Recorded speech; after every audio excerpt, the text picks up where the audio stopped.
This is Allen's test. Purpose is to check for thoracic outlet. Your patient is sitting at 90 degrees and you as the practitioner is standing next to them. You're going to find and obtain the radial pulse. You're going to bring the shoulder into 90 degrees of abduction, and the shoulder is going to be 90 degrees of elbow flexion. You're going to slightly bring back the elbow and shoulder, and you're going to have them lift the opposite way while you're continuing to palpate the radial pulse. The positive sign is if the radial pulse is diminished or not. This is the apprehension or clunk test. The purpose is to check for anterior instability of the glenohumeral. Your patient is lying supine on a surface, and you as a practitioner are to the side next to the hip. You're going to take their shoulder into 90 degrees of external rotation, and you're going to slightly just bring it down a little. And you're going to check for any pain, and that's a positive sign. This is Jobe's relocation test. The purpose is to check for any impingement of the shoulder. Your patient will be lying supine, and you as the practitioner will be standing to the side next to the shoulder. You're going to take their arm into 90 degrees of internal rotation, and you're going to apply a lot of pressure onto the glenohumeral joint while you are pushing the arm down.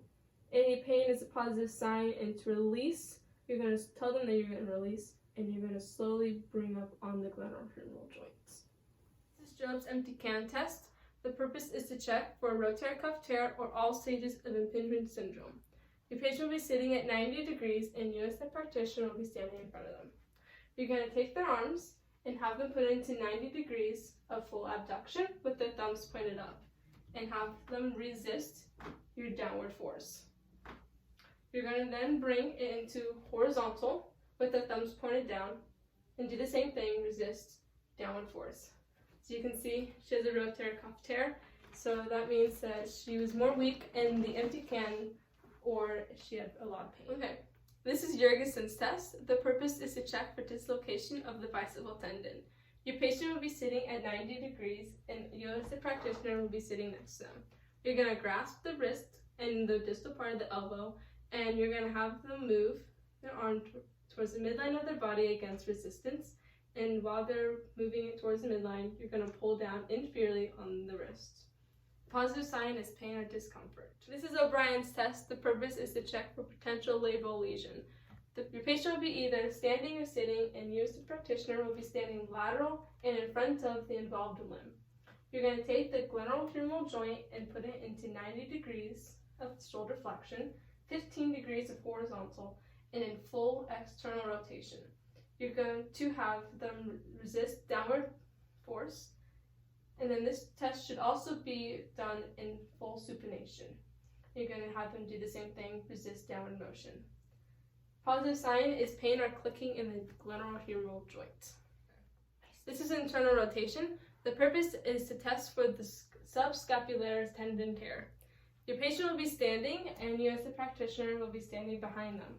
You're going to have them take their elbow at 90 degrees and put their hand at the small of their back. Then you will ask them to slightly take their hand off the back. Positive sign is the inability to maintain the elbow at the side. This is the Serratus anterior wall push-up test.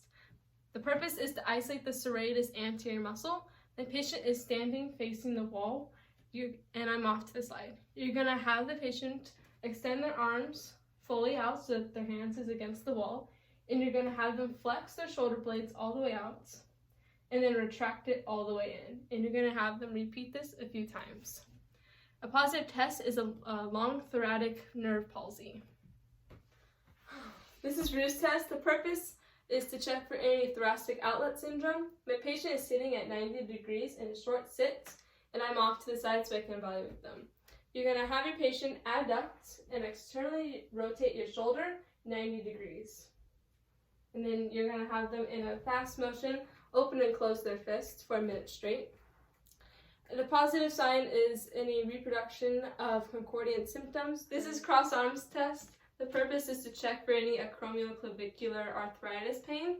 The patient is sitting 90 degrees, and I'm off to the side next to their shoulder. You're going to have them put their arm into 90 degrees of shoulder flexion, And I'm going to grasp the distal part of their elbow and the head of the humerus. And I'm going to horizontally bring the shoulder to the other side of their body and then slightly push on it so they can feel this tight pull in their shoulder. Positive sign is any acromioclavicular joint degeneration. In this test, the purpose is to see if there's any supraspinatus tendinitis or impingement of the supraspinatus. The patient is sitting at 90 degrees and I'm off to the side next to the shoulder. You're going to grasp their arm and adduct slightly, passively rotate it up so the elbow is next to the ear. A positive sign if there's pain in the lateral shoulder or tendinitis of the long head of the brachii. Okay. This is skull sign test, and this is to see if you have any inferior instability. You're going to be standing near or behind your patient, and your patient will be standing. You're going to grasp your arm distally, and you're going to pull down distally as well. This, you can tell this is a positive sign if there's a little dip or if there's any feeling of subluxation. Do you feel any of those? Okay. This is the drop arm test. The purpose of this test is to see if you have a rotator cuff tear or a supraspinatus tear. My patient is standing and now I'm off to the side or near them. You're going to have them reach their arms up above their head, and that's when they adduct, and then you're going to have them slowly bring their arms down into a 90-degree angle. And if any of the shoulders is not able to maintain in the 90-degree angle, then you know that that's a positive. This is Apley scratch test. The purpose of this test is to check for any limitations in the motion of the rotator cuff. My patient is standing with their back faced to me so I can see any limitations that they could possibly have. I'll be standing to the side so I can get a better view of their back. You're going to have your patient take their arm at a 90-degree angle, and then you're going to have them reach over their spine, and then you're going to bring their arm to smaller back and then reach up to see if they can touch it. My patient's not able to do that, so I can tell that they have some sort of limitation in the rotator cuff. And then you're going to have them do the exact same thing, but repeat on the other arm. So this one, bring a 90-degree angle over the spine. And then you also tell that she has a limitation in the shoulder as well.